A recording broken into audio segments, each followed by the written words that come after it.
hits. Welcome to Heard It on the X, the East Coast's premier music talk show. Brought to you by Rich's Music Exchange in Hamburg, New York, and online at richesmusicexchange.com. Sponsored by music industry leaders Regal Tip, Ernie Ball, Ampeg, and Mackey. And now, your hosts, Rich Rogan-Moser and co-host The Doctor. Broadcasting live from the second poorest city in America, here's Rich and The Doctor. Like I said before, there are times when things don't lay the way they're supposed to lay. But regardless, you're supposed to hold your head up high and walk tall. Walk tall.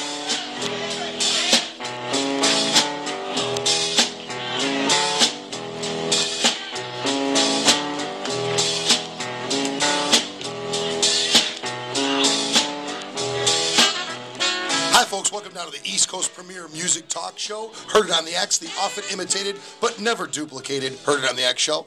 My name's Rich Rogan-Moser. As always, my sidekick, Joshua the Dr. Gherkin. Hello, how are you doing today, Richard? I'm doing well. Here in the Vietnam of the North. It's been hot, dude. It is. Have you ever seen the rain? I have not. I need rain. Yeah, that's what we need. There was a little bit last night. But... I can't even get in my car.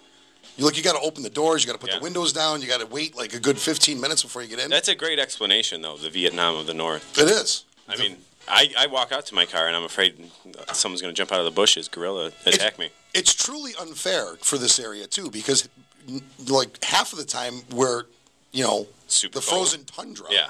And now we're the Vietnam of the North. Yeah, it's really hot out. Yeah. I'm not even wearing pants today. I think there's, which is always, that's nice to let the listeners know. Yeah. Which is always. I like to let them into my world. Yeah. Yeah, that's good. Thank you for that. I want to start the show by saying happy birthday to the lovely Kim Marie. Her birthday was yesterday. She's now 21 years old and can drink legally.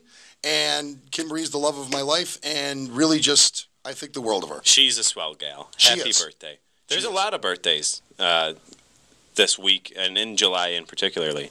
The birthday tomorrow that's important is the one and only David Lee Frost. David Lee Frost, good friend of the show, good friend of ours personally, and a great guy. Happy birthday, David. I think David turns 21 as well. David's 21 also. Yeah. A lot of 21-year-old birthdays. Today's show is going to be... I got another birthday. I got Wednesday, can I throw out that the lovely Diva Nicole, it is her birthday. Well, it's a very important birthday, my girlfriend Diva Nicole. Yes. That's an important birthday. So happy birthday to her. And she's 42. 49. Doesn't look it. She has aged well. I know. She has aged well. We've got a lot of show for you this week. We are going to be joined in a little while by the guys from On the Water Productions who are going to be putting on a humongous festival, the Outer Harbor Festival, at the site where the pier and breakers and there was one other thing it was called, and I can't remember.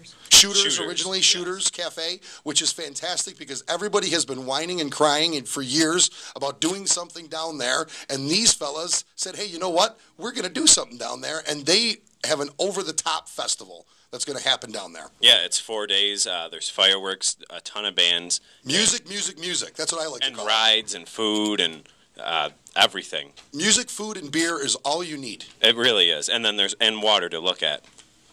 I don't even care if you're looking at a brick wall. Music, food, and beer. That's it. I don't care if I'm looking at you. I'd be happy if I had music. Exactly.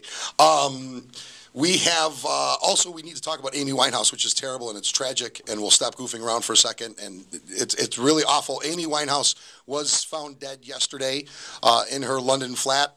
The cause of death is still unknown, correct? Yeah, they said that they suspect that it's drug overdose, but I mean it hasn't been officially diagnosed. It's funny, too, because we had Paul Rogers on the show a couple weeks ago, and one of the questions that I asked Paul Rogers was pertaining to Amy, I believe. Yeah, you asked him about, do you ever, want to just, reach out to someone like Amy Winehouse and, say, hey, slow down and stuff. So, I mean, that was our last show that we just had. We had Bob Forrest on from Sober House, too, and Amy Winehouse came up in that whole thing. And it's a shame. And a couple weeks ago in our music news segment, I mentioned that she went into rehab for like 2 weeks and then checked herself out to go on tour. Yeah.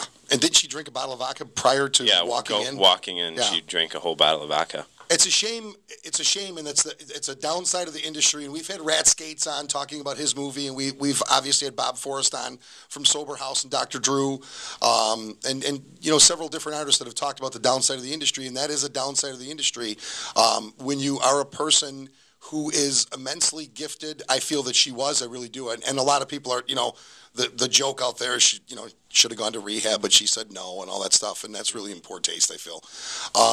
But when you're immensely talented and all of a sudden a ton of money is thrown at you and, you've got an addiction problem to begin with, there's no reason to get you, off of. And it's happened many times before. And actually what I wanted to say is as soon as I found out, that she had died, I had to go on and I looked to see how old she was. Yeah. And she was 27. And I mean, there's a thing in the music industry. It's got a couple names, Forever 27 Club, the 27 Club. There's another one, all about 27 because at the age of 27, so many stars have died. The list includes Brian Jones from the Stones, Hendrix. Oh, I just threw a pen at you. Janis Joplin, Jim Morrison, Kurt Cobain, and now you add her to it. Yeah. So I don't know what it is. Maybe it's the fact that they're all drug addicts. Do you think? Well, I think that definitely has something to do with it. None of them are dying in bizarre gardening accidents or anything. They're all dying. No, it's all, Yeah, it's the problem, too, is the industry, to be honest with you. I mean, how many paparazzi were out there taking that photograph of Amy Winehouse chugging the bottle, going into rehab? How many people actually, Did you see the picture where... did you see the footage from the concert? No, yeah, I did. But did you see the picture yesterday when they're taking her body out of the out of her apartment in the body bag? The paramedics are, they have it in the body bag on a stretcher, and they're taking it into the ambulance. And the picture is, them lifting it up into the ambulance, and in the background there's just tons and tons of paparazzi and people gathered around taking pictures and stuff. Yeah. And that's the way. It's the world we live in, though. Yeah. I mean, there's no motivation. When you're a hot mess or just a complete disaster, it sells papers, Kelly Osbourne is one of the people who reached out to her a while ago and befriended her. And I know on her Twitter posts were pretty sad. But it's it's just the world that we live in. It's an unfortunate downfall. And though this show is dedicated to music, obviously, there is a downside to it, and you've got to keep your head clear. And speaking of keeping your head clear, when you talk about somebody like Paul Rodgers, and Kimmery and I were lucky enough to be able to go check that show out, which is phenomenal. You're talking about somebody in their 60s who still just sounds amazing because he took care of himself. Yeah, he steered clear of the pitfalls. Ted Nugent is another one, and Ted will be on with us in a couple weeks.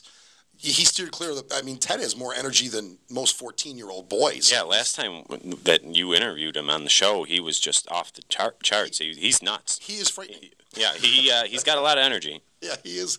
He is absolutely frightening. I'm pretty sure it's just espresso running through his veins. That's the equivalent to espresso. Yeah, but there is an upside to staying clean and sober and having a clear mind. Yeah, and there's perfect. Carrie Underwood is my perfect, example of someone that made it big and just steers clear of, but she's on the tabloid covers or whatever. Right. But she's not, out there drinking a bottle of vodka before she goes to rehab. There's a lot of stuff. So, there's a lot of young, but I think she's the prototypical, good girl, clean image type deal. And out of fairness to the handlers that handled Amy Winehouse, I'm sure she was a nightmare. Oh, I guarantee. There were Rolling Stone interviews where the guys from Rolling Stone or anybody would just be out in front of her flat on the street, and she would open the door, and there was always paparazzi there just waiting for the next disaster. Yeah. She would open the door and send them for beer for her or whatever, and then stand there and she had to be a public relations nightmare to handle. And even take somebody like Carrie Underwood. I'm sure she does steer clear of things, but I'm sure she also listens to her handlers, and they know when, hey, you're safe to have a drink here because you're around an insulated group that can keep pictures from getting out. Mm-hmm. You're not safe to have a drink here, And Amy Winehouse just couldn't understand that. How was the Paul Rodgers show? Sorry, not Paul Rodgers was phenomenal. There's been let's shift gears now, and once again, sorry to Amy Winehouse and sorry to any of her fans, and I hope she's at peace now. We've seen some amazing shows since the last time we broadcast. Yeah, I wanted to talk to you about some of these. I want to start with Cheap Trick, and then we'll get into Paul Rodgers. Okay. Cheap Trick was incredible, and I want to thank Maureen Kalick and Mary Costello from Artpark, who set us up there. Artpark is I've never been to Artpark. I've never seen a show there. I was telling you how cool it is. It is really cool. It's a super cool place to see a show, and Cheap Trick. Don't forget, 2 days prior to their show, they almost died. Yeah. The stage came down, and if you don't know this, in Ottawa, the Ottawa Blues Fest, and there's videos all over YouTube of this stage actually collapsing down while the band was performing. Very, very frightening. There's 3 stories high, this stage There's was. a quote from their tour manager, and he said that he's shocked that they're still alive. I'm shocked. When you see the carnage, it's, then all their gear is destroyed. Which, big deal, their gear. But Rick Nielsen plays on Fuchs amps, which is a handmade, hand-wired boutique amp. Yeah. They tried to get him an amp. It wasn't the right amp. Most stars in that case would say, we're not playing. We're just not performing. These guys, just get me a Fender amp, is what he said, and we'll play. They performed amazingly. I mean, amazingly. I couldn't believe it. The Reverend Mick Hayes opened the show. Yeah, he was phenomenal. Our good friend Mick Hayes opened, and I know you had special guest Terry. We had Terry Dockrell from Peavey with us, who was, Terry's just a riot. He's a huge Cheap Trick fan.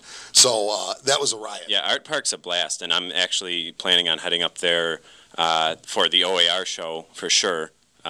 It's actually the day after their new album is released. They are playing at Art Park, so that's going to be a really cool show. And then they got a bunch of really great shows lined up. They got Still Nugent's coming, Greg Allman. ZZ Top? Yeah, ZZ Top. So there's still a ton of great Art Park shows to catch. So if you hit Skinner's still, too, yeah, right? Skinner's still. So hit up artpark.com and check out their schedule. I mean, it's a cool drive. It's a very picturesque scenery. It's cool. It's awesome to see. Paul Rogers, phenomenal. I want to thank Ross from Back to Back Entertainment and Paul Rogers for hooking us up there, and also for coming on the show. But he's phenomenal. There's just no other way to describe this guy. Ageless, yeah. I mean, his voice is still incredible. Just a great show. It was at the Event Center at the Seneca Niagara Casino, which is a weird little vibe. It's kind of like a... See, now that's somewhere I've never been. There's been a couple shows I wanted to catch there, and I've never made it. It's kind of like a convention feel, or like a wedding reception feel in there. But it's cool. We did the men's show there, so it's. Oh, okay. That's right where it is. It's in that same room. It's in that same room. Oh, okay. I didn't know that. I think they actually cut the room in half because that room is massive. Yeah, they cut the room in half. It's a pretty big room. When we did the men's show there, I mean, it's a decent sized room. Yeah. But that was really cool. It sounded fantastic. Yesterday I seen the Philharmonic doing Zeppelin. I got to give that 2 thumbs down. Really? Yeah, I honestly got to. They do those, Philharmonic does the Doors, the Stones, Zeppelin. Yeah. Hard Rock did a great job. I mean, and kudos to the Hard Rock. And they just did a really great job of putting this whole thing on. Carolyn Moser set us up with a VIP setup there, and that was kind of neat. Yeah. It's really kind of a cool thing to see. Sebastian from Rochester does sound there, and he's phenomenal. But the whole Philharmonic Zeppelin thing was just the band that they hired to front him. Well, first of all, he was a clapper. You know what I'm saying? He's one of them clappers. I'm sure you can imitate a clapper for me. You want me to do it right now in studio for the studio? Let's just see how. It's a lot like the Mick Jagger. It's sort of like. No. He was a clapper and a wooer. Was he like this? Was he doing this? Woo! Yeah, exactly. Come on, Jim, over in the... Look at Jim's about to clap. Yeah, he was a clapper and a wooer, which really, I don't know. It just wasn't right. No. And the other thing that I thought was kind of goofy a little bit, he was reading the entire show off of... He read the entire show, words and everything. Words and everything. Yeah, so if you're a real diehard Zeppelin fan, I don't see how that can get you off at all. Yeah. However, if you stick around to the end of the show, we have a massive announcement, especially if you're a diehard Zeppelin fan. Yes, we have a teaser. We will guarantee to put on the best show that you've ever seen. You got to listen to the end of the show, though. We're going to take a small commercial break, and we're going to be joined by some guests talking about the new Outer Harbor Fest. Stick around, folks. Heard it on the X.